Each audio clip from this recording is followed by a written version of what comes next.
Ve salatu ve selamu ala seyyidina ve nebiyyina Ebil Kasım'il Mustafa Muhammed ve alihi tayyibine tahirin ve ashabihil muntecebin. El faslu thani aşer fil ilmil huduriyye ve ennehu la yahtessu bi ilmi şey'i bin nefsi. Biz 11. merhalenin son faslına geldik. 11. merhale demişti ki bu 11. merhalede 12 tane fasıl vardır.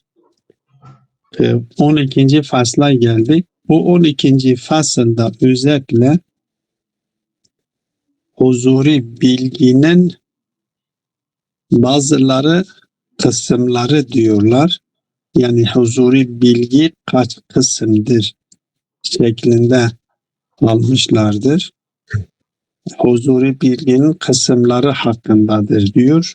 Bazıları da huzuri bilginin kısımları değil. Sen burada huzuri bilginin kısımlandırılma diye bir şey söz konusu değildir. Huzuri bilginin mistaklarından bahsediyoruz. Yani huzuri olarak kabul edilmiş olan bilgide kaç mistak söz konusudur? Çünkü huzuri bilgide temel unsur alim ile ma'lum arasındaki fasılanın olmamayışı. Alim ile ma'lum arasında fasıla olmadığı zaman yani ma'lumun vücudu, ma'lumun kendisi alimin yanında hazır olması demektir.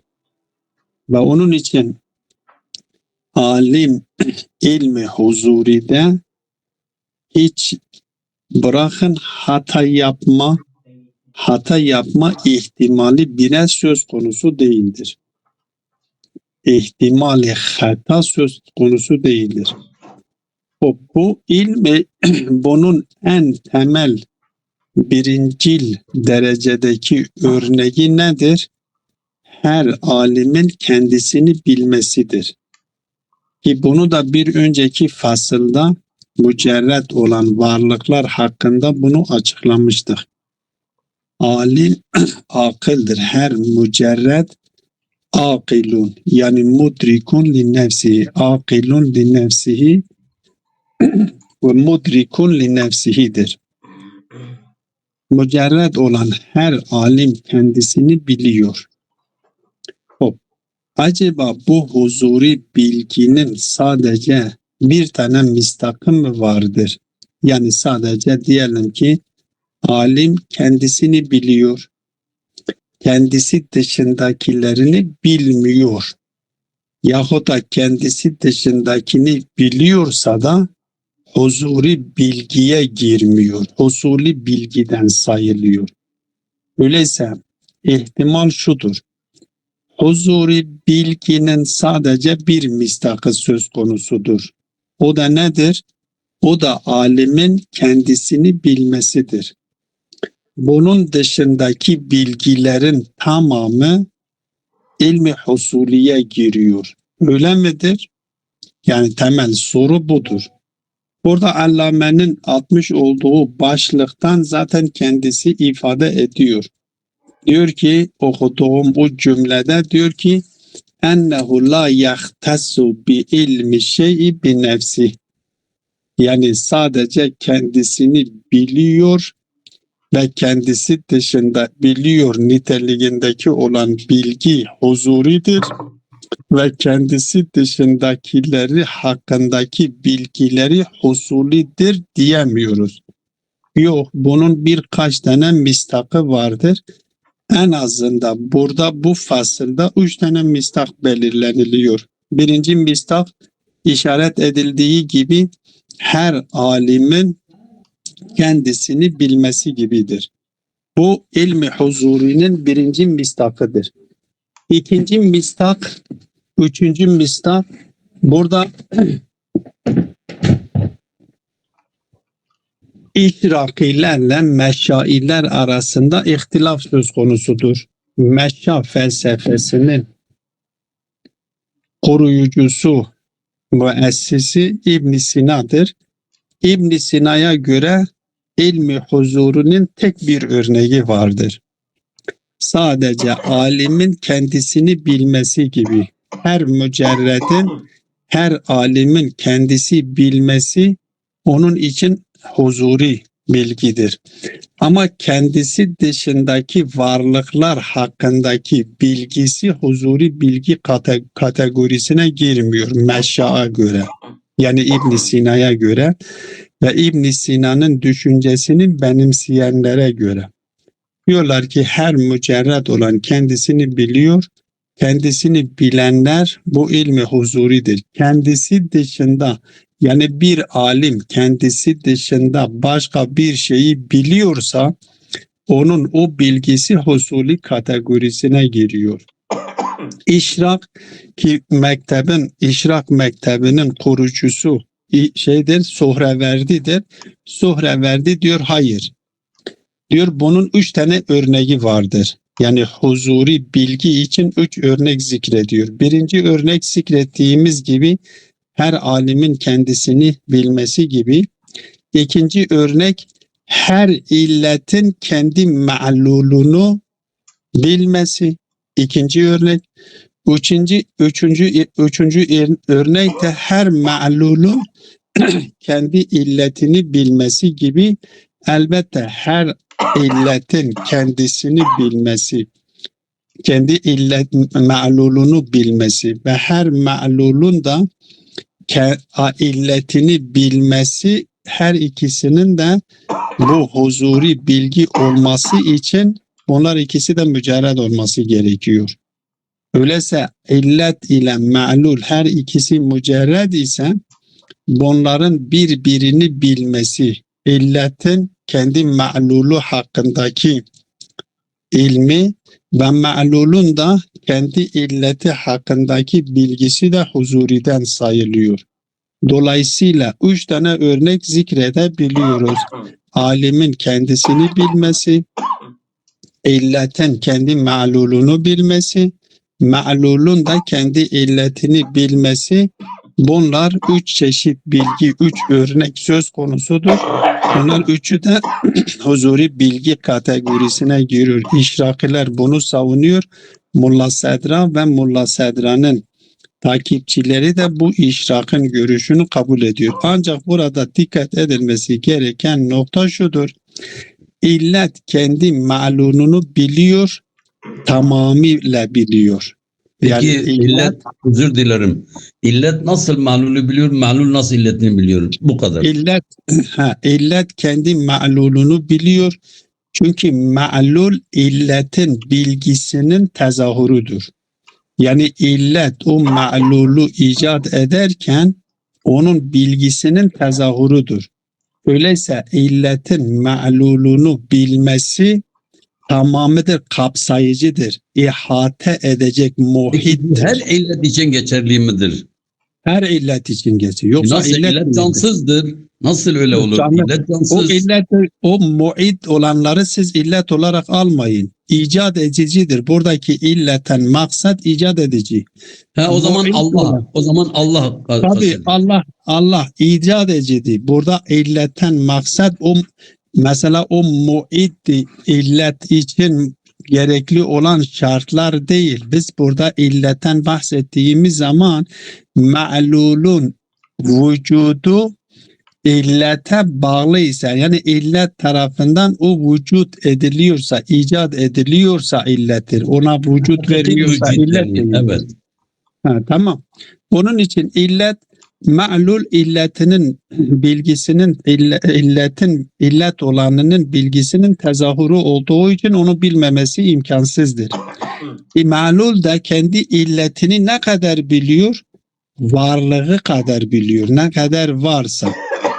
Kendisi çünkü ma'lul illetinden ayrı olamaz. Mesela illetle ma'lul arasındaki nispeti nasıl olduğunu açık bir şekilde tasavvur etmek için kendi zihnimizdeki tasavvurlarımız gibi. Mesela ben zihnimde bir tasavvur. Şimdi zihnimde ne vardır? Dört kanatlı insanı ben tasavvur ettim. Siz de kendi zihninizde dört kanatlı bir insanı tasavvur ettiniz. Ben nasıl tasavvur etmişsem o şekildedir. Ve o benden ayrı değildir. Ben onu ihata da etmişim. Ancak o da yani şey olmuş olsa o ma'lul da eğer tabi biz bunların mücerred için mücerred şartı koşmuşuz ha. Bak mücerred olan şartını koşmuşuz. Bu Ya, ma'lul ikisi de mücerred misaliyle beraber anlatsanız daha oturmaz, evet, daha uzun. mücerred ikisi de bak diyorum mücerred olması gerekir. Şimdi madde olanlarla zihniniz karışmasın. Çünkü Tamam. madde olanlar biz bunlar mahiyet diyoruz. Mahiyetlerle bunları karıştırmayalım. Mahiyet itibaridir. Biz vücuttan bahsediyoruz. El vücudu bima huve vücut olarak. Öyleyse illet kendi ma'lulunu biliyor. Ne kadar? Ma'lulunun tamamını. Niye ma'lulunun tamamını? Çünkü ma'lul illetin ilminin tezahürüdür. Ma'lul da kendi illetini biliyor. Ne kadar biliyor? Var olduğu kadar biliyor. Var olduğu kadar. Yani illetin ona yansıdığı kadar biliyor.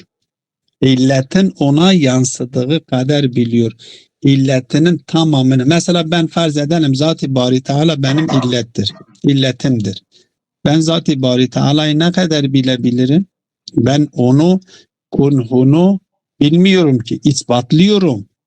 Niye ispatlıyorum? Çünkü benim varlığım bana ait değildir. Bana ait değilse o zaman beni var eden benim gibi olmamalıdır. Nedir? Yani bana bağlı olmamalı. Eğer beni var eden bana bağlı ise beni var edemez ki. Ben onu var etmem gerekiyor ki o beni var etsin o zaman. Edam sen mücerred değilsin ki. Sen mücerred misin? Ben kimim? Yani zaten bari mücerred. Sen de mücerredsin. Hocam ben kimim? Bana şimdi söyle Tamam. Ben kimim? Ben bu beden değilim ki. Ben o küçüklükte benim, şimdi de benim, kıyamet gününe kadar da benim. O ben dediğim şey hakikat. Tamam. Yani bu bedenle karıştırmayalım. Tamam Seydam, tamam. Tamam, ben ne kadar bana Allah'ın varlığını ispatlayabiliyorum ki bir sonraki merhale zaten Allah'la alakalıdır. Allah'ı ispatlamakla alakalıdır. 12. merhale ilahiyattır. Artık felsefeden kurtulmuş oluyoruz, kelama girmiş oluyoruz. Yani bir diğer tabirle felsefenin ilahiyat kısmına geçiyoruz. Burada biz Allah'ın varlığını ispatlayabiliyoruz. Ama Allah'ı kunhunu tasavvur edebilir miyim? Tasavvur etsem o zaman bana bağlı olmuş oluyor. Bana bağlı olmuş olan Allah değildir ki. Ben Allah'ı ihata edemem ki. Ben sınırlı bir varlığım. Ben onu ihata edemeyim. Ben Allah'a bana yansımış oldu. Bana ilmi yansımış mı?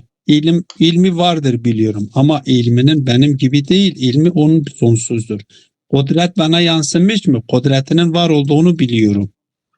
Yani bana yansıdığı kadar biliyorum. Bana yansımaya kadar bilmiyorum ki. Şimdi ben onun ihata edemem. O benim illetimdir. Ben hiçbir zaman ma'lul kendi illetini kendisinden fazlasını yapamaz, tanıyamaz. Kendisi kadar tanıyor. İspatlayabilir. Var olduğunu ispatlıyor. Kendisinin gibi olmamasının gerekliliğini ortaya koyuyor. Zaten aklın özelliği de budur. Akıl ne yapıyor? İspatlıyor. Ama idrak etmek için huzuren onun yanında huzuren onun yanında olman lazım. Müşahede etmen gerekiyor. Gözle müşahede edemiyorsun. Sen varlığın bağımlı bir varlık olduğundan dolayı öyleyse bağlı olduğun varlık senin gibi bağlı olmamalıdır. Bağımlı olmamalıdır. Eğer bağımlıyla o da senin gibidir. Hulasa netice itibariyle burada işaret etmek istediğim bu 3 tane örnek huzuri bilgi için zikredilmiş olan 3 tane örnekten yani illetin kendi ma'lulunu bilmesi tamdır. Ama ma'lulun kendi illetini bilmesi nakıstır, eksiktir. Çünkü ma'lul kendisine illetini kendisine yansıdığı kadar biliyor. Kendisine yansımayan kısmını bilmiyor. O kadar. Burada bunu işaret ediyor. Bu fasılda bu konuyu işliyor. Tatbik edelim. Diyor ki el-faslu thani aşer fil ilmil huduriyye ve ennehu la yaktasu. Başta da kendisi Allame'nin şeyinden zaten bazıları bu yöntemi kabul etmiyor. Yani yazarların birçoğu bu yöntemi kabul etmiyor. Ama Allame'nin yöntemi budur. Kendisi başta kendisinin kabul ettiğini başta ifade ediyor. Diyor ki nedir? Fil ilmil huduriyye ve ennehu la yahtasu bi ilmi şey'i bi nefsi. İlmi huzurinin sadece şu örneği vardır diyemiyoruz. Yani alim kendi nefsini biliyor. Sadece bu değildir. Bunun dışındaki de bazı mistaklar ya kısımlar diğerlerin söylediği gibi kısımları vardır. Hatta kaddeme ennel cevahirel mücerredede. Bakın dikkat edin biz aslında vücut bima huve vücud mücerreddir. Diyor ki kad tekaddeme ennel cevahirel mücerredete li tamamiha ki bu önceki fasılda 11. fasılda bunu işlemiştik. Diyor ki cevahirel mücerred li tamamiha ve fiiliyetiha hem tamdır ve fiiliyeti kamildir. İstidat, kuvvet kendisinde bulundurmuyorlar. Hadiretun fi nefsiha li nefsiha. Kendisi kendisini biliyor. Hazırdır. Kendisi vücudu kendisini biliyor. İnsan nefsinin kendisini bilmesi gibi. Fehiyye alimetun bi nefsiha ilmen huduriyen. Bu mücerred olan cevher alimetun bi nefsiha. Kendi hakikatini buradan nefs yani hakikatidir. Kendi nefsini hakikatini biliyor. Elbette bu bilgisi de ilmen huzuriyen ilmi huzuri şeklindedir. İlmi husuli şeklinde değildir. Fehuve yaktassu el ilme fehel yaktassu burada soru soruyor artık. Fehel yaktassul ilmul huzuriye bi ilmi şey'i bi nefsihi. İlmi huzuri sadece alimin kendisini bilmesine has mıdır yoksa başka bir şıkkı daha var mıdır? Başka bir örneği daha var mıdır? أو يعمه وعلم العلة بمعلولها إذا كان مجردين وبالعكس. Yoksa böyle de mi vardır? Yani hem onu biliyor, o ya'ummuhu yani kendisini bilmesi ve ilmel illeti bi ma'luliha ve illetin kendi ma'lulunu bilmesi إذا كان مجردين. Elbette eğer ikisi mücerred ise. Zaten biz söyledik alim mücerreddir. Ben şimdi nefsim, ben diyorum insan olarak diyorum ben alimim. Yani o alim olan bedenim midir? Yok bedenim değildir. Benim nefsimdir. O mücerreddir. Zaten ilmin kendisi mücerred ise alimin kendisi de mücerred olması gerekiyor. Daha önceki fasıllarda zaten yapmıştık, işaret etmiştik. Ve bil aksi yani ma'lulun kendi ilmini de ma'lul kendi illetini de biliyor mu? Nasıldır? Bu soru soruyor. Diyor ki öyleyse yani 3 tane şık olmuş oluyor. Alimin kendisini bilmesi, illetin kendi ma'lulunu bilmesi, ma'lulun kendi illetini bilmesi. Bu üçü söz konusu mudur yoksa o birinci şık sadece kabul görülüyor? Diyor ki el meşşaune alel evveli. Meşşailer diyorlar ki sadece o birinci şık doğrudur. Yani alim kendi nefsini biliyor. O alimin kendi nefsini bilmesi ilmi huzuridir. Alimin kendisi dışındakilerini bilmesi, ister illetin kendi ma'lulunu bilmesi, ister ma'lulun kendi illetini bilmesi. Diyor ki bu ilmi husuli kısmına giriyor. İlmi huzuri kısmına girmiyor. Hatta Allah'ın bilgisini de husuli kısmından sayıyor meşalar.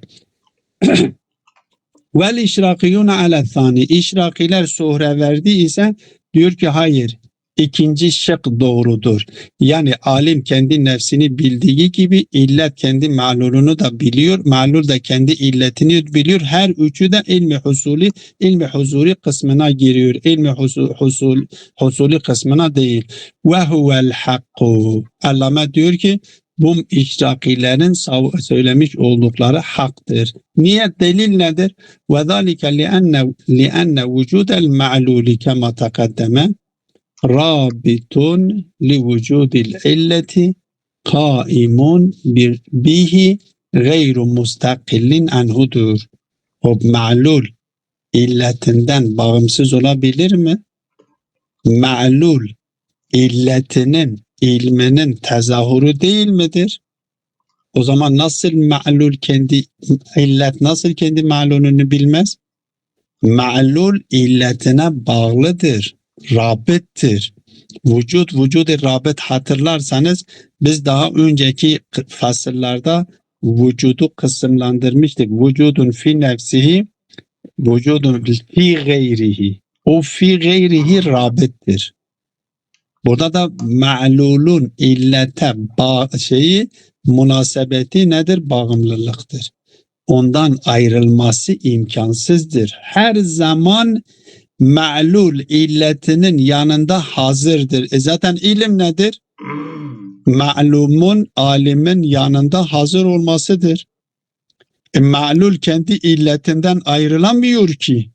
Ma'lul kendi illetinden ayrılamıyorsa illetinin ma'lulunu bilmesi huzuridir. Tersi de aynı şekildedir. İllet ma'lulundan ayrılmıyor ki. Yani ma'lul illetinden ayrılamadığından dolayı ma'lul da illetinin yanında olmak zorundadır. Ama ma'lul sınırlı olduğu için illetini ancak kendi varlığı kadar onu biliyor. Ama illet ma'lulunu tamamıyla biliyor. İkisinin arasındaki fark odur. Diyor ki وَذَٰلِكَ لِأَنَّ وُجُودَ الْمَعْلُولِ كَمَا تَقَدَّمَ رَابِطٌ لِوُجُودِ الْاِلَّةِ Rabittir. Aslında kaimun bihidir. Gayru mustakillin anhudur. Ondan mustakil değil. فَهُوَ اِذَا كَانَ mücerredeyni. O zaman eğer her ikisi mücerred ise hadirun bi tamami vücudihi inde illetihi.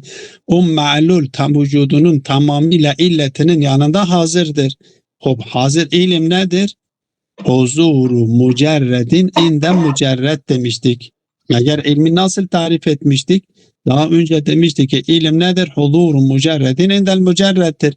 Bu ma'lul da ma'lulun vücudu illetinin yanında hazırdır. O zaman illa huzuridir. İlmi huzuridir. Öyleyse illetin kendi ma'lulu hakkındaki bilgisi huzuridir. Husuli olamaz. La haile beynehuma aralarında herhangi bir perde söz konusu değildir. Ve huve bi nefsi vücudihi ma'lumun laha ilmen huduriyen. Yani ma'lul bi nefsi vücudihi kendi vücuduyla ma'lumdur laha li illetihi ilmen huduriyen. Ve kezalike el illetu Özür dilerim. hadiretun bil Bu yani zaten ilmi husuli olamaz. İmkansızdır ilmi husuli olması bence. Yani öyle değil zaten mi? Yani, mümkün değildir. Zaten evet. diyor zaten Allame onu diyor mümkün değildir, olamaz. Yani illet kendi ma'lul kendi illetinden ayrılamıyor ki. Çünkü rabittir, bağımlıdır. Bağımlı olduğu için onun için Allah Teala diyor ki ben sizin şah damarınızdan size daha yakınım. Diyor ki ben her zaman sizinle beraberim.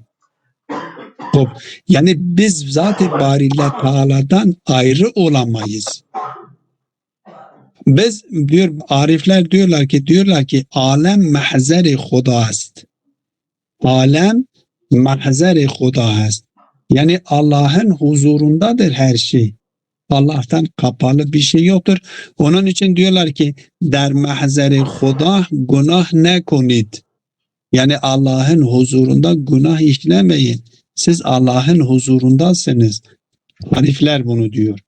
Diyor alem mahzeri Huda'st, der mahzeri Huda günah ne konid. Alem Allah'ın huzurundadır. Öyleyse Allah'ın huzurunda günah işlemeyin. Yani ondan ayırt ede. Yani ma'lulun illetinden ayrı düşmesi imkansızdır. Ma'lul illetinden ayrılmıyorsa doğal olarak illet de ma'lulunun yanındadır. O zaman illet de kendi ma'lulunu biliyor. Ancak illetin kendi ma'lulunu bilmesi kendi vücudu kadardır. Mutlak anlamda Yok değildir. hocam, pardon, yani ma'lul kendi vücudu kadardır. Siz yani onu Ma'lul illetini kendi vücudu kadar biliyor. evet, illet ise Öyle öyle diyorum. değil. Evet. Öyle diyorum ben. Yani ma'lul Seyyid- kendi illetini tamamıyla bilmiyor. İllet kendi ma'lulunu tamamıyla biliyor. Niye? Çünkü onu ihate etmiştir. Ma'lul muhattır. İllet Evet. muhittir. Aynen. Evet. Ama öyleyse illet kendi ma'lulunu tamamıyla biliyor. Ama ma'lul kendi illetini tamamıyla bilemiyor. Kendi Evet. vücudu kadar onu biliyor. Kendine verildiği kadar bilir. Ha, ve kezalikel illetu hadiretun bi vücudiha li ma'luliha. Diyor ki aynı şekilde nasıl ki ma'lul kendi illetinin yanında hazırdır, illet de kendi ma'lulun yanında hazırdır. Çünkü ma'lul ondan ayrılmıyor. Li ma'luliha el kaimi biha. Çünkü ma'lul onunla kaimdir, onunla vardır. Hop, el mustakillu bi istiklaliha. Muntaha o ancak burada illet ma'luluna bağlı değildir. Her ne kadar illet ma'lulunun yanında hazırdır ama illet kendi ma'luluna bağımlı değildir, mustakildir. Hop, ma'lul illetini söylediğimiz gibi ne kadar biliyor? Kendi vücudu kadar biliyor. İza kana mücerredeyni. Bu şartlar bunlar. Zaten bakın dikkat edin. Daha önce dedi ki ilim mücerrettir. İlim mücerret de mücerret ise alim de mücerret olmak zorundadır. Daha önce söyledik. Artık bu şartı burada sadece tekit etmek için yani tenbih için getirmiş. Yoksa bu öncedeki konularda zaten buna işaret etmiştir. Evet, min gayri hailin yahulu beynehuma. Hiçbir perde aralarında söz konusu değildir. Fehiyye ma'lumetun li ma'luliha ilmen. Öyleyse ma'lul de nedir? Ma'lumetun li ma'lul. Fehiyye illet ma'lumetun li ma'luliha. Ma'lumu için ma'lumdur. İlmen huduriyen. Ve huvel matlubu ki başta söylediğimiz iddia da zaten budur. Böylelikle ilmi huzurinin 3 çeşit olduğunu, 3 kısım olduğunu yahut da ilmi huzuru için en azından 3 örnek zikredebiliyoruz. Alimin kendisini bilmesi, illetin kendi ma'lulunu bilmesi, ma'lulun kendi illetini bilmesi. Böylelikle bu merhaleyi tamamlamış oldu. Değerli hocam. Şimdi 12. merhaleye geliyoruz. 12. merhale ilahiyat kısmıdır. Değerli Dinliyorum hocam. Kısaca gene ilmi husuli ve ilmi huzuri böyle kısa bir şekilde anlatırsan iyi olur. Tarif edeyim. İlmi huzuri ile ilmi husulinin arasında temel fark. İlmi husulide alim ile ma'lum arasında vasıta yoktur, vasıtasızdır. Mesela ne gibi? Benim kendimi bilmem gibi. Bir insan kendisini biliyor. İlmi husulide ise alim ile ma'lum arasında bir vasıta vardır. Bir diğer ifadeyle ilmi huzuride ma'lum bir tanedir. Bu nokta önemlidir. İlmi huzuride ma'lum bir tanedir. İlmi husulide ma'lum 2 tanedir. Biri bizzattır, biri de bil arazdır. Mesela benim kendimi bilmem, sadece kendimi biliyorum, bizzattır. Ama benim dışarıdaki ağaç hakkındaki bilgim evvelen ve bizzat ağacın sureti zihnimdeki suret hakkındadır.